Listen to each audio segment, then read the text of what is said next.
Tuhan, tema dari pusat, kuasa dalam keyakinan.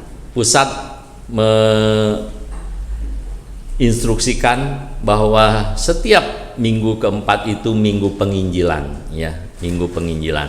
Jadi Injil harus dikobarkan dan diberitakan, ya. Mari kita membaca firman Tuhan yang mendasari ini dari surat Roma pasal 1 ayat 16 sampai 17. Roma pasal 1 ayat 16 sampai 17, saya akan membacakan firman Tuhan. Bapak Ibu, saudara-saudari bisa sama-sama memperhatikannya. Demikian firman Tuhan. Sebab aku mempunyai keyakinan yang kokoh dalam Injil, karena Injil adalah kekuatan Allah yang menyelamatkan setiap orang yang percaya. Pertama-tama orang Yahudi, tetapi juga orang Yunani. Sebab di dalamnya nyata kebenaran Allah yang bertolak dari iman dan memimpin kepada iman, seperti ada tertulis, orang benar akan hidup oleh iman. Bapak Ibu saya dikasih Tuhan, ini surat ini ditulis oleh Rasul Paulus, ya.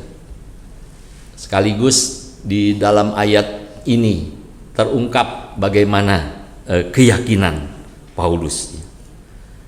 Paulus mengatakan, sebab aku mempunyai keyakinan yang kokoh, bukan keyakinan yang abal-abal atau yang setengah-setengah, keyakinan yang kokoh, saudara.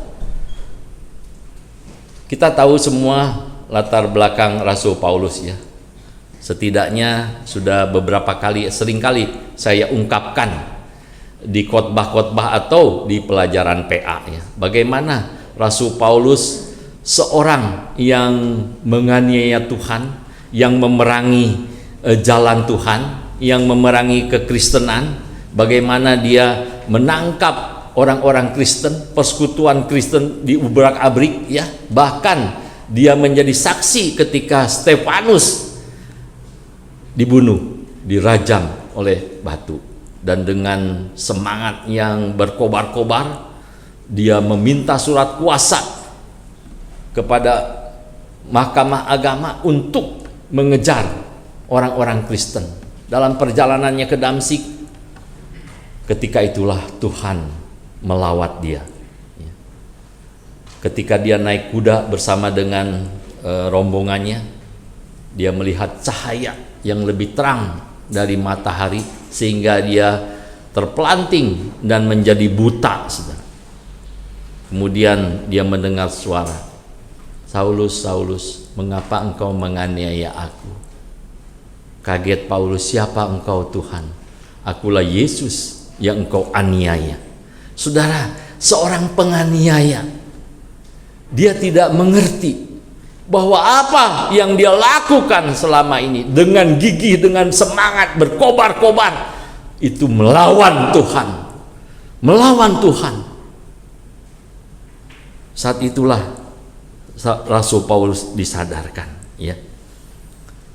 Ketika Tuhan ubahkan, dia berubah, berbalik 180 derajat, bukan 360, ya. 360 kembali ke semula. 180 derajat, artinya bertolak belakang dengan kehidupannya yang lama. Itulah sebabnya di 1 Korintus 15 ayat 9 dia mengatakan begini, karena aku adalah yang paling hina dari semua rasul, bahkan tidak layak disebut rasul, sebab aku telah menganiaya jemaat Allah. Tetapi karena kasih karunia Allah, aku adalah sebagaimana aku ada sekarang. Dan kasih karunia yang dianugerahkannya kepadaku tidak sia-sia. Sebaliknya, aku telah bekerja lebih keras daripada mereka semua. Tetapi bukannya aku, melainkan kasih karunia Allah yang menyertai aku. Ada satu kerendahan hati, saudara, ya.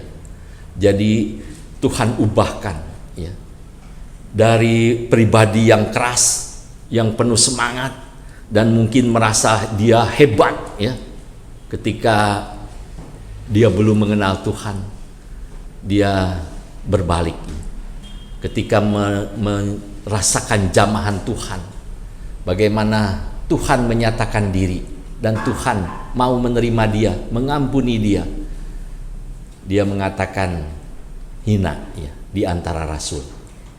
Kalau rasul kan bisa dihitung ya, ada berapa puluh berapa ratus rasul, masih bisa dihitung saudara. Dia menganggap paling hina dia ya, tetapi sebaliknya dia bekerja lebih keras ya, karena dia merasakan kasih karunia yang Allah berikan kepada dia itu tidak ternilai ya, betapa agung mulia, sehingga membuat dia menjadi seperti kecil, tidak ada apa-apanya ya.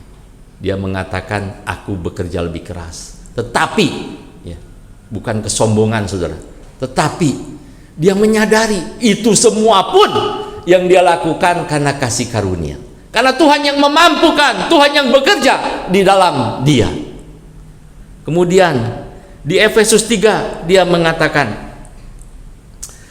dari Injil itu aku telah menjadi pelayannya menurut pemberian kasih karunia Allah. Dia singgung lagi kasih karunia Allah yang dianugerahkan kepadaku sesuai dengan pengerjaan kuasanya, kepadaku yang paling hina di antara segala orang kudus telah dianugerahkan kasih karunia ini untuk memberitakan kepada orang-orang bukan Yahudi kekayaan Kristus yang tidak terduga itu. Saudara, di sini kelihatan Rasul Paulus makin tambah umur, makin rendah hati, saudara. Kalau tadi dikatakan di Korintus, ketika dia menulis surat Korintus, Efesus belakangan, dia mengatakan paling hina di antara segala orang kudus. Tadi kan rasul mungkin bisa dihitung jumlahnya, tetapi segala orang kudus, banyak sekali tidak terhitung orang kudus.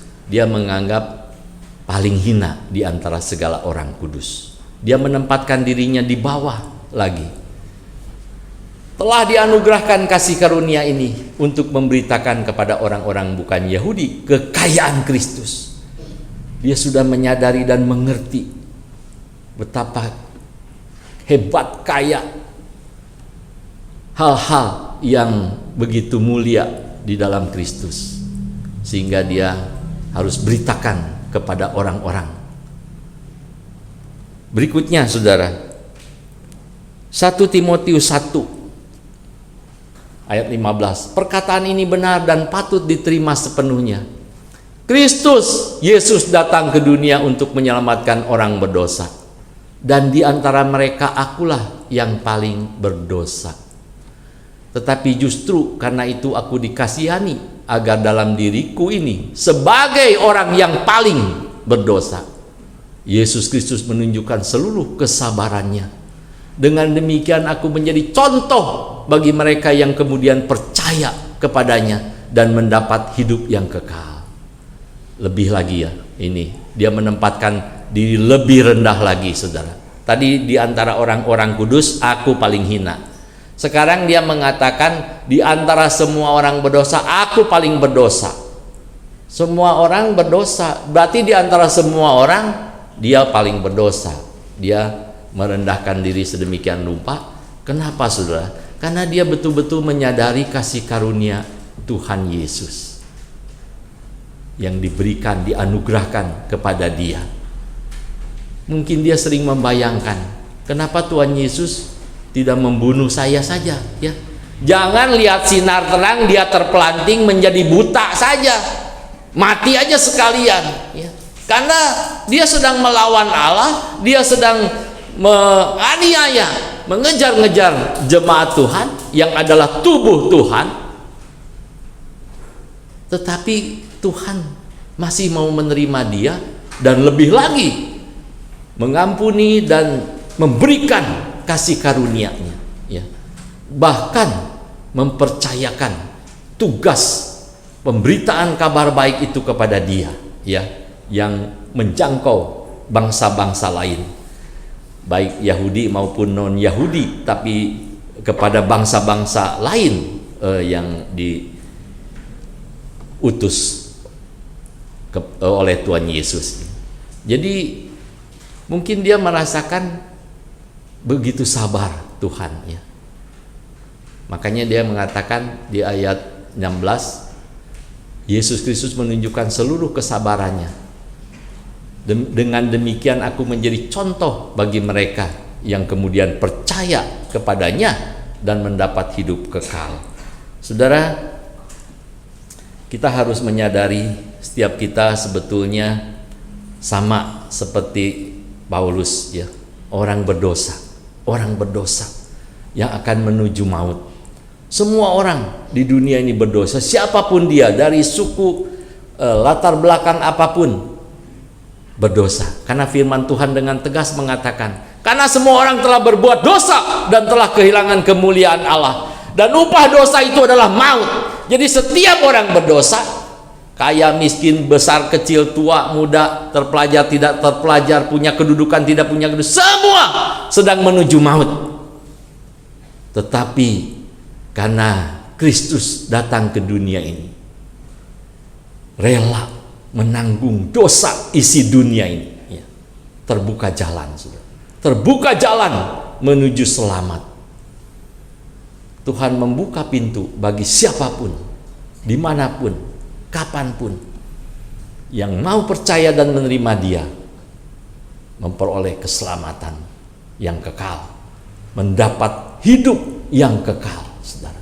Inilah keyakinan yang kokoh, saudara, dari Rasul Paulus, karena dia sudah mengalami sendiri, saudara. Dia sudah mengalami sendiri bagaimana dia diselamatkan, bagaimana dia diangkat dari lembah kekelaman, hidup yang berlawanan dengan Tuhan, dipulihkan, saudara. Dia berbalik. Dia mengalami jalan-jalan hidup yang indah dan mulia, walaupun penuh sengsara dan aniaya, bahkan sampai mati. Tetapi itu kemuliaan, ya. Di mata Tuhan itu kemuliaan, saudara. Dan Rasul Paulus mengatakan di Kisah Rasul, aku tidak menghiraukan nyawaku sedikit pun, asal aku memenuhi tugas panggilan yang dipercayakan Tuhan Yesus kepadaku. Dia tidak peduli dengan hidupnya, saudara. Di ayat yang lain dia mengatakan, hidupku bukannya aku lagi, tetapi Yesus di dalamku. Jadi hidup di dunia ini hanya untuk Yesus, Yesus, dan Yesus. Dan dia mempunyai keyakinan yang kokoh. Harusnya kita seperti Rasul Paulus. Kalau kita memang benar-benar telah mengecap kebaikan Tuhan, kalau benar-benar kita telah memperoleh keselamatan yang daripada Dia, segala dosa kita diampuni di atas kayu salib tadi, harusnya kita mempunyai keyakinan yang kokoh, iman kepada Injil Kristus.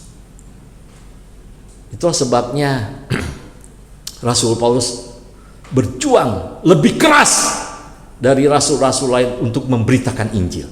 Apapun halangannya, apapun tantangannya, berapapun harga yang harus dibayar, dia harus beritakan Injil kepada seluruh makhluk. Saudara, karena keyakinan yang kokoh itulah yang mendorong. Berapa banyak di antara kita punya keyakinan yang kokoh akan Injil Kristus. Apa itu Injil, saudara? Manusia berdosa pasti menuju maut, ya, upah dosa maut, binasa kekal, terpisah dari Allah. Kristus datang ke dunia ini. Dia Allah yang mulia, rela meninggalkan surga yang mulia, datang ke dunia yang kotor penuh dosa ini untuk menanggung hukuman dosa di atas kayu salib. Dia rela. Tadi ada tayangan di pujian Pak Dedi, bagaimana dia dianiaya, disiksa, dicambuk, dimahkotai duri, ditusuk lambungnya, disalibkan, mati, dan dikuburkan, bangkit pada hari ketiga.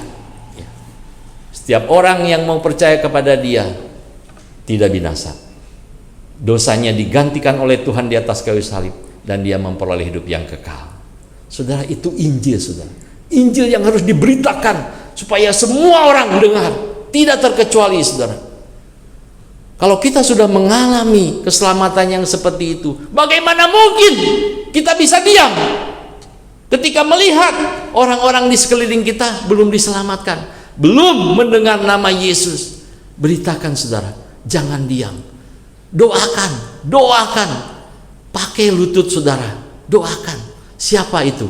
Keluarga kita, orang tua kita, adik, kakak, siapapun, saudara, yang saudara kenal.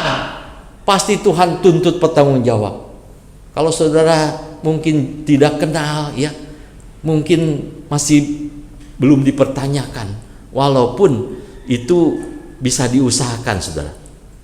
Belajar kenal sama orang, berteman atau dekati orang, ya. Tetapi kalau orang yang sudah dekat dengan kita, apalagi tinggal satu rumah atau berdekatan, keluarga, tetapi belum pernah mendengar Injil, di manakah kesadaran dan kepedulian kita? Di manakah keyakinan kita akan Injil itu? Rasul Paulus punya keyakinan yang kokoh akan Injil, sehingga dia rela mengabdikan hidupnya untuk mengerjakan yang Tuhan ingin supaya dia kerjakan. Tuhan juga ingin supaya kita semua mengerjakan tugas pelayanan ini. Kenapa, saudara? Karena kita sudah didamaikan dengan Dia. Kita sudah didamaikan dengan Allah melalui Dia. Kalau saudara belum punya pengalaman diselamatkan oleh Tuhan Yesus, tidak usah beritakan Injil, karena belum punya pengalaman, belum mengalami. Tetapi kalau kita semua yakin Yesus juru selamat saya orang berdosa, bahkan Rasul Paulus paling berdosa, tapi karena anugerah Allah aku beroleh hidup yang kekal. Kenapa Tuhan sabar kepada saya, ya? Rasul Paulus seolah-olah mengungkapkan begitu. Mungkin Tuhan ingin supaya aku jadi contoh buat orang-orang yang belum diselamatkan itu, supaya mereka juga mau datang kepada Tuhan Yesus. Saudara, kita harus punya keyakinan yang kokoh. Berapa banyak saudara pernah memberitakan Injil kepada berapa banyak orang? Coba, seumur hidup, bukan seumur hidup, ya, sejak Bapak, Ibu, saudara-saudari diselamatkan Tuhan, berapa banyak saudara pernah beritakan Injil? 1 orang, 2 orang, 10 orang, ratusan orang?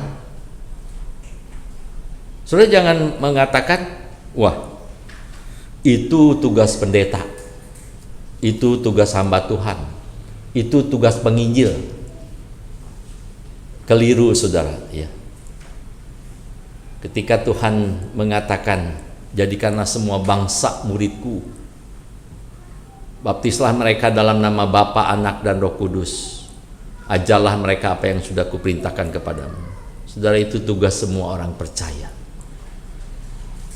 Tidak ada alasan bagi semua orang percaya untuk mengatakan saya tidak bisa atau bukan tugas saya. Karena kitalah orang-orang yang sudah mengalami kasih karunia Tuhan Yesus. Rasul Paulus mengatakan, aku telah menerima kasih karunia dari Tuhan, maka aku beritakan.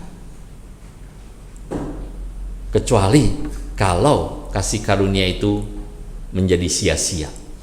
Tapi kasih karunia yang kuterima tidak sia-sia. Sebaliknya aku bekerja lebih keras. Itu yang dilakukan Rasul Paulus. Bagaimana dengan kita? Saudara, Injil adalah kekuatan Allah yang menyelamatkan setiap orang percaya.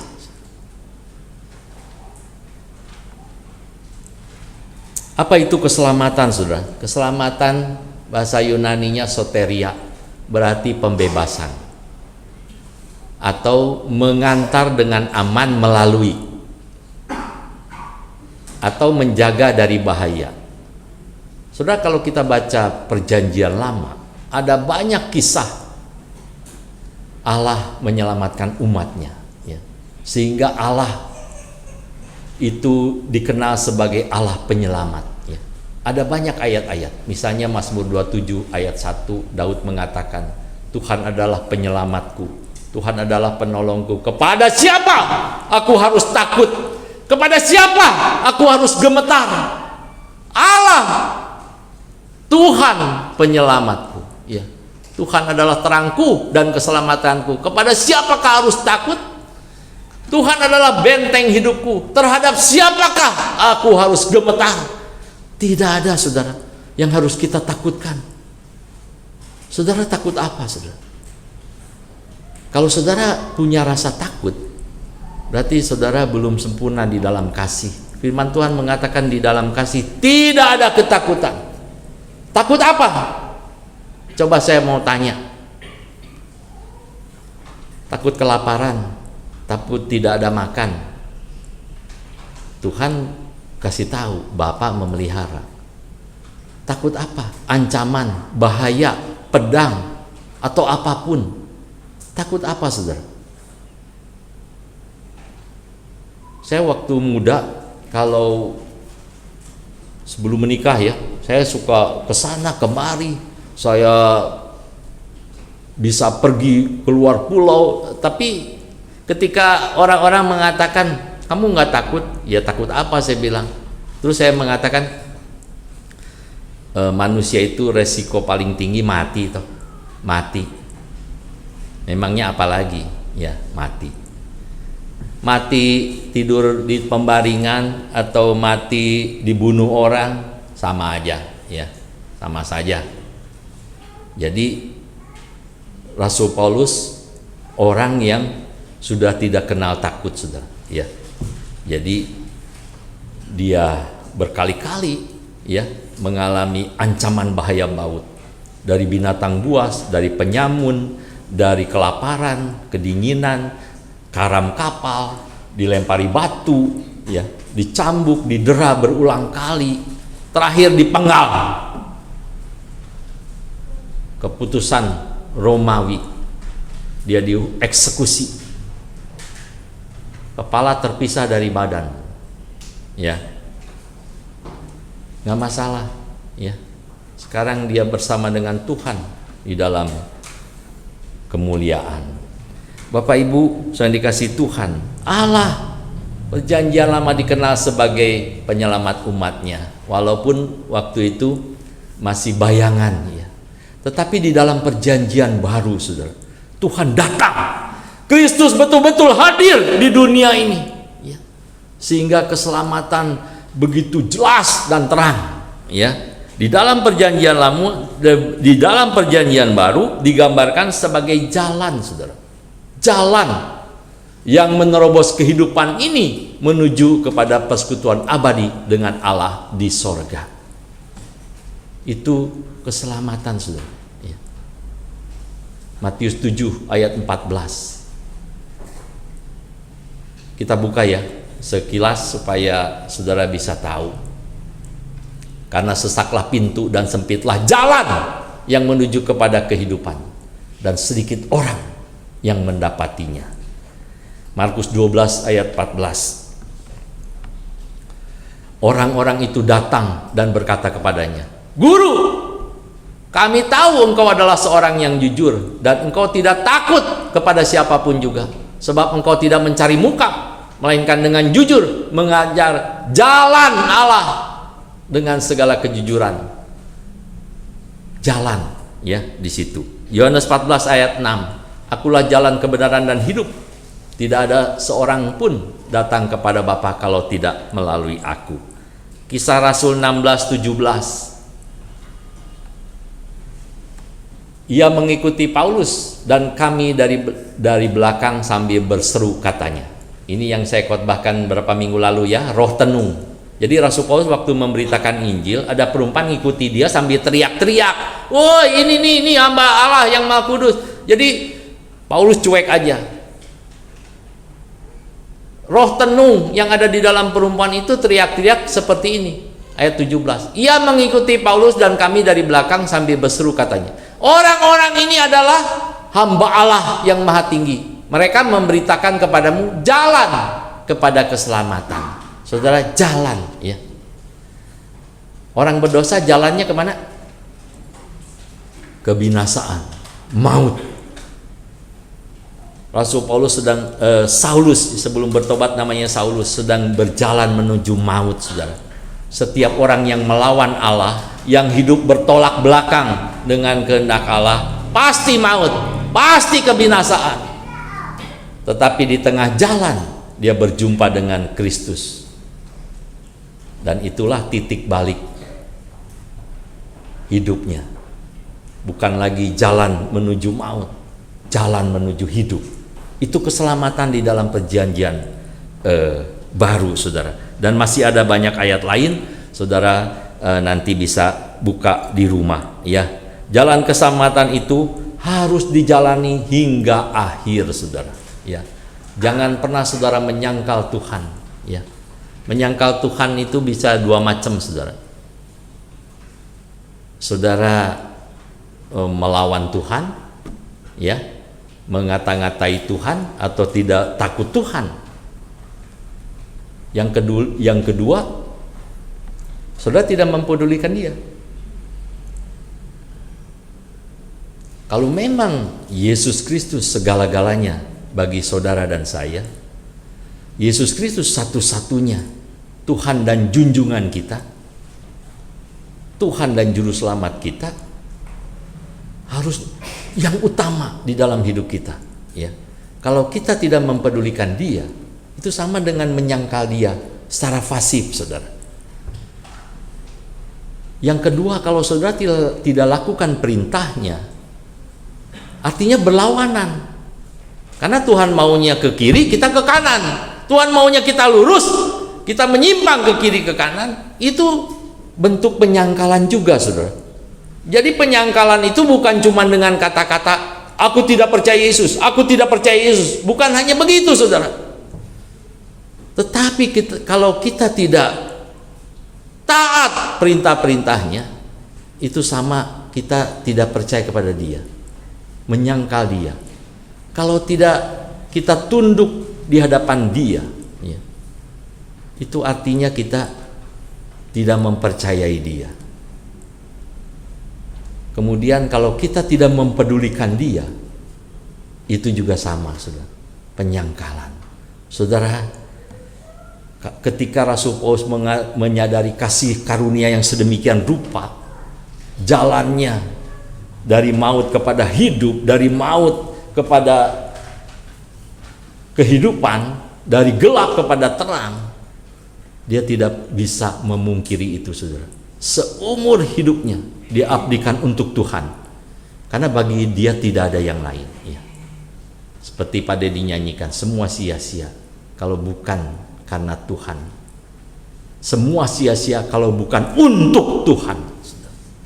Itu harus orang-orang Kristen sadari, saudara. Hidup ini singkat, saudara. Tadi ngobrol-ngobrol sama jemaat, ada tantenya yang meninggal ya. Kakaknya meninggal, tantenya meninggal. Hidup seperti uap, saya bilang. Memang, saudara. Mungkin sekarang kita semua eksis di tempat ini ya. Pulang besok, minggu depan apa yang terjadi? Nggak ada yang tahu, saudara ya. Tidak ada yang tahu ya. Ada orang lagi makan-makan, ketawa-ketawa, juga tiba-tiba jatuh dan lenyap ya. Saudara, sudah diisi dengan apa selama kita punya waktu dan hidup di dunia ini? Kalau kita hanya sibuk dengan kepentingan kita sendiri, saya percaya semua orang punya kepentingan sendiri lah, nggak usah ditanya ya. Tetapi yang harus jadi pertanyaan, berguna tidak berguna, memuliakan Tuhan atau tidak memuliakan Tuhan, dampaknya sementara atau kekal. Rasul Paulus tidak memperhatikan yang kelihatan. Bukan berarti dia nggak makan, nggak minum, nggak cari uang ya, bukan ya. tetapi dia di balik semua itu dia melihat yang tidak kelihatan, kemuliaan kekal bersama dengan Tuhan. Oleh sebab itu, segala aktivitas di dunia ini dia arahkan ke situ. Dia arahkan kepada kemuliaan itu, Saudara. Kalau Rasul Paulus membuat tenda, ya, kepandaiannya bikin tenda, dijual, dapat uang untuk Tuhan, Saudara. Dia katakan, aku membiayai hidupku dalam pelayanan dan memelihara jemaat juga. Kalau ada lebih, kasih jemaat atau pekerjaan Tuhan. Bukan untuk cari kesenangan sendiri, foya-foya, ya.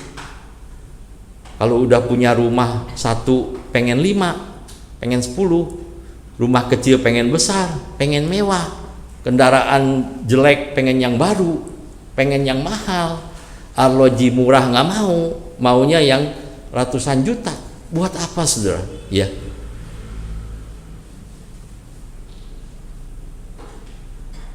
Kalau orang tidak melihat tujuan hidup yang kekal, tertutup, Saudara. Tertutup pandangannya, sehingga yang kelihatan hanya yang lahiriah saja. Itulah yang begitu dikejar. Tetapi Rasul Paulus mengatakan, aku berlari-lari menuju panggilan sorgawi, Saudara. Karena itulah yang berdampak kekal, Saudara. Ketika saudara kembali ke sorga, ketemu Tuhan, Tuhan tidak terlalu peduli saudara sudah punya apa, pendidikannya apa yang sudah saudara kumpulkan. Mungkin pertanyaan Tuhan sederhana, berapa banyak orang yang sudah engkau saksikan tentang aku? Kepada berapa banyak orang engkau sudah saksikan keselamatan yang sudah aku anugerahkan bagi seluruh dunia ini? Aku sudah membuat jalan yang menuju hidup, menuju Bapa yang kekal. Saudara, kalau ada orang-orang yang kita kenal, kita dekat, tetapi belum pernah dengan nama Yesus, mungkin itu sesuatu yang tragis, tragis. Atau kita kehilangan kesadaran atau kepedulian. Saudara, beritakan Injil, karena Injil adalah kekuatan Allah yang sanggup menyelamatkan setiap orang yang percaya. Yang gak percaya ya binasa di dalam dosanya.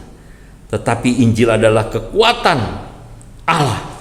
Saudara percaya ada kuasa di dalam keyakinan kita memberitakan Injil. Bukan Rasul Paulusnya yang berkuasa mengubah orang, tetapi karena Injil itu kekuatan Allah, ketika kita beritakan, entah dengan nada yang lembut atau dengan yang berapi-api atau yang sederhana, yang biasa-biasa saja, tetapi Roh Kudus bekerja di dalam setiap orang percaya. Ketika memberitakan Injil, ada kuasanya, saudara. Orang mendengar, orang diperhadapkan, mau percaya atau tidak. Ya. Saudara, saya akan ceritakan sebenarnya ada 3 kesaksian ini ya, 3 kesaksian. Saya ceritakan dari sebuah buku. Seorang hamba Tuhan, Peter V. Dyson, dalam bukunya The Priority of Knowing God, ya, mengisahkan tentang seorang India bernama Ramat. Ia adalah anggota geng perampok. Pada suatu hari ketika dia merampok satu rumah, saudara, dia melihat di meja ada satu buku kecil hitam, dan ketika dia balik-balik, tipis sekali kertasnya, dia ambil karena dia merasa ini kertas tipis sekali, cocok sekali ini untuk melinting tembakau ya. Jadi tiap hari dia sobek ya, linting rokok, ngerokok. Sekali waktu ketika dia baca kertas ini tipis, oh ada tulisannya di dalam bahasa dia ya, India. Jadi ketika dia ambil, tulisannya kecil dan dalam bahasanya, ia mulai membacanya dulu sebelum digunakan melinting rokok, saudara ya. Suatu sore setelah membaca satu halaman, ia berlutut dan berseru kepada Tuhan Yesus agar mengampuni dosanya dan menyelamatkannya. Ada yang memberitakan, mungkin dulu dia pernah dengar, mungkin tahu juga ada gereja, tetapi kan semuanya ngeblank. Tetapi ketika dia baca firman Tuhan, ada kekuatan Allah yang bekerja di dalam dia, ya. Mungkin Allah sentuh hatinya, ya, sehingga dia bisa berlutut hari itu dan minta ampun dosa-dosanya. Yang lebih mencengangkan semua orang, saudara, dia menyerahkan diri ke polisi, ya, menyerahkan diri. Akhirnya dia ditangkap, di penjara. Bukan karena ditangkap polisi, dia menyerahkan diri. Dia menjadi tawanan Kristus, ya. Dan di dalam penjara itu banyak sekali orang bertobat lewat pemberitaan Injil yang dilakukan oleh Rahmat ini, saudara. Injil adalah kekuatan Allah yang sanggup menyelamatkan setiap orang yang percaya. Kita harus yakin itu. Beritakan, saudara. Beritakan. Ada kuasa Allah yang bekerja ketika saudara beritakan Injil. Satu lagi, saudara, kesaksian dari seorang wanita yang bernama Ethel Hatfield, ya. Dia berusia 76 tahun. 76 tahun, saudara. Adakah di sini yang umur 76? Ada? Susuk Willy berapa? 70. Kira-kira Susuk Willy 76, saudara. Dulu ada AI Feeling, ya. AI Feeling 73. Ini 76, saudara. 76. Karena ingin melayani Tuhan, saudara, ya. Karena ingin melayani Tuhan, ia bertanya kepada pendeta di gerejanya, apakah ia boleh mengajar sekolah minggu? Akan tetapi pendeta tersebut berkata bahwa Ethel mungkin sudah terlalu tua. Ia pulang ke rumah dengan hati sedih dan kecewa. Kemudian suatu hari ketika Ethel sedang merawat kebun mawarnya, seorang mahasiswa keturunan Tionghoa dari kampus yang ada di dekat situ berhenti untuk mengomentari keindahan bunga mawarnya. Ethel menawarkan secangkir teh. Ketika mereka sedang bercakap-cakap, Ethel berkesempatan untuk bercerita mengenai Yesus dan kasihnya yang begitu besar. Keesokan harinya mahasiswa itu datang bersama mahasiswa lain. Dan itulah awal pelayanan Ethel. Ditolak jadi guru sekolah minggu, sedih kecewa. Dia merawat bunga mawar. Datang mahasiswa Tionghoa yang dekat kampusnya di situ, memperhatikan. Kebetulan nggak, coba saudara? Secara manusia mungkin kebetulan, ya, tapi tidak ada yang kebetulan bagi Tuhan. Tuhan tuntun mahasiswa itu untuk mengagumi bunga mawar Ethel ini, ya. Kemudian Ethelnya ini ramah, menyuguhkan secangkir teh dan ngobrol. Ngobrol bukan asal ngobrol, saudara. Bagaimana kerinduan Ethel, ya, yang udah 76 tahun, saudara. Dia rindu menyaksikan cinta kasih Tuhan. Dia ceritakan Yesus. Tuhan bekerja. Tuhan bekerja. Mahasiswa ini besoknya balik lagi bawa teman, saudara. Ya, luar biasa, ya. Akhirnya banyak sekali dimenangkan mahasiswa-mahasiswa itu, ya. Ethel merasa sangat senang dapat membagikan Injil Kristus kepada mahasiswa-mahasiswa tersebut, karena ia tahu bahwa dia memiliki kekuatan untuk mengubah kehidupan. Dia tuh Tuhan Yesus. Karena Ethel tahu dia, Yesus Kristus, memiliki kekuatan untuk mengubah kehidupan. Injilnya adalah kekuatan Allah yang menyelamatkan setiap orang yang percaya. Justru karena Ethel sudah tua, jadi mahasiswa Tionghoa itu mendengarkannya dengan rasa hormat, ya, dengan rasa hormat. Ketika ia meninggal, Ethel meninggal, sekitar 70 orang keturunan Tionghoa yang sudah menjadi orang percaya berkumpul di upacara pemakamannya. Mereka telah dimenangkan bagi Kristus oleh seorang wanita yang dianggap terlalu tua mengajar sekolah minggu. Bapak Ibu yang dikasihi Tuhan, adakah kerinduan seperti Ethel Hatfield yang meluap-luap, tidak terbendung? Dia ingin menceritakan kasih Kristus kepada banyak orang. Tapi mungkin dia sudah terlalu tua, tetapi kerinduannya tidak padam, saudara. Kapanpun ketemu orang, dia cari celah, cari usaha untuk beritakan, saudara. Mengapa kita diam?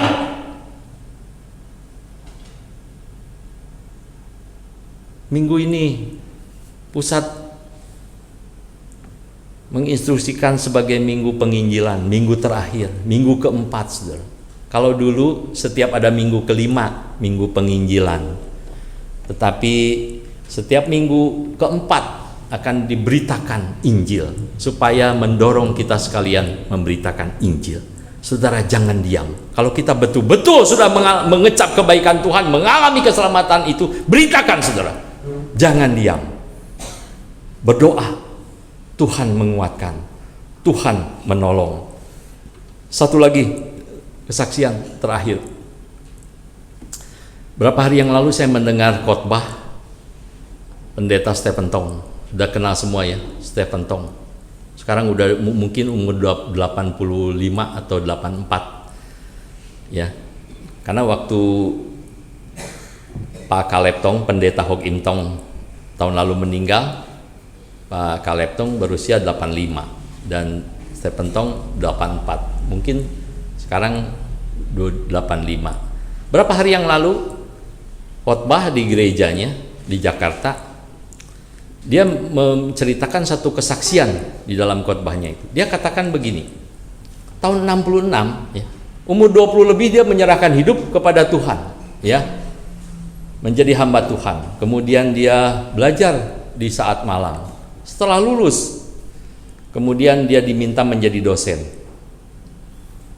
Dia kerinduannya bukan mau jadi dosen atau mau menjadi pendeta. Kerinduannya yang paling dalam, dia memberitakan Injil, saudara. Jadi dia mengajukan ke kampusnya, saya boleh menjadi dosen, tapi saya juga mau melayani di gereja di Surabaya, di kota tempat tinggal saya. Jadi dia bolak-balik tuh, Malang, Surabaya. Kalau Senin sampai Kamis mengajar, Jumat sampai Senin baru kembali ke kampus. Jadi, tetapi di balik semua itu ada kerinduan yang paling besar. Dia tuh ingin memberitakan Injil. Dia tidak mau terpaku di mengajar dan mengembalakan, saudara. Jadi mulailah dia memberitakan Injil dari gereja ke gereja, ya. Dan respon jemaat waktu itu luar biasa, ya. Dia banyak diundang, masuk surat undangan, khotbah di gereja ini, khotbah penuh, saudara. Dia katakan sebulan itu bisa menumpuk surat, tetapi dia bergumul, Tuhan, saya tidak memandang apapun selain Engkau.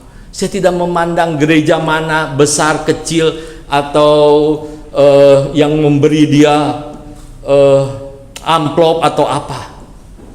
Tidak pandang materi. Saya hanya ingin memberitakan namamu. Jadi dia bergumul dengan setumpuk surat. Yang mana Tuhan? Karena tidak mungkin memenuhi semua undangan. Dia pilih kriteria dia gereja yang terbuka untuk Injil, ya. Di mana ada banyak orang di situ kerohaniannya lemah.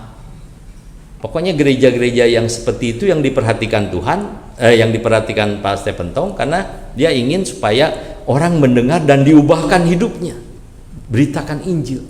Jadi sekali waktu dia diundang ke Makassar, saudara, ya, umur 20 lebih, 26, 27 kalau nggak salah, di GKI Samiun, ya, GKI itu ada pendetanya, ya, yang udah senior, Pak Yunus, Pendeta Yunus Angkasa, kalau saudara pernah dengar, ya. Nah, itu tahun 66, saudara. Saudara udah lahir? Belum, ya, kebanyakan belum lahir. Jadi Kalau Susuk Weli AI pasti sudah ya. Bagaimana keadaan Makassar dan Palopo? Nah, saudara, sesudah KKR di GKI itu, pendeta ini mengajak ke Palopo, saudara. Saya tertarik khotbah ini karena ada Paloponya, saudara. Jadi dia ceritakan tahun 66, saudara. Bagaimana? Mungkin cuma Susuk yang tahu tahun 66 ya, keadaan Palopo seperti apa. Belum ada jalan seperti sekarang, saudara. Dia ceritakan jalannya tuh tidak ada aspalnya, batu-batu besar. Jadi walaupun jaraknya sekitar 400 kilo Makassar Palopo, terus dia dikasih tahu ke Palopo itu bisa 2 hari 1 malam. Hah? 2 hari 1 malam? 400 kilo? Kalau jalan normal 40 km per jam saja 10 jam nyampe kan? Ini 2 hari. Ya, akhirnya baru tahu ya. Ternyata banyak gerombolan atau apa. Tapi yang ingin saya ceritakan adalah keyakinannya yang kokoh itu loh, saudara. Dia harus beritakan ke Palopo. Ada seorang tentara ya dan polisi, tentara yang menjadi majelis di GKI melarang, jangan ke sana. Selain akses jalannya seperti itu, banyak penyamun ya. Waktu itu ada gerombolan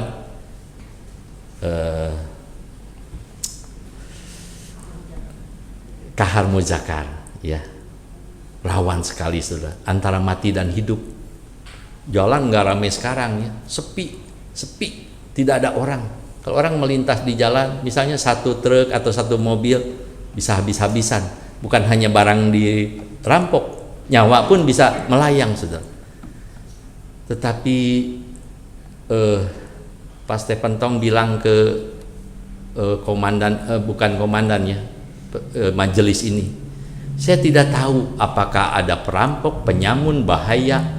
Yang saya tahu, saya harus beritakan Injil, saudara. Kemauannya keras. Akhirnya setelah diskusi panjang lama, saya yang mengundang Bapak ke Makassar. Bagaimana saya bertanggung jawab nanti kalau ada apa-apa ke Palopo? Akhirnya tulis ke gereja pusat yang mengutus Stephen Tong bahwa jangan khawatirkan nyawa saya, ini keputusan saya, resiko saya. Ke mamahnya juga dia tulis ya, karena menuruti panggilan Tuhan. Akhirnya jadi ke Palopo, saudara, dikawal 2 orang polisi dan tentara bawa senapan ya. Pokoknya dia ceritakan sampai di Palopo itu banyak sekali jiwa ya yang dengar firman Tuhan. Yang menarik itu adalah ada seorang pemuda umur 10 tahun, saudara ya.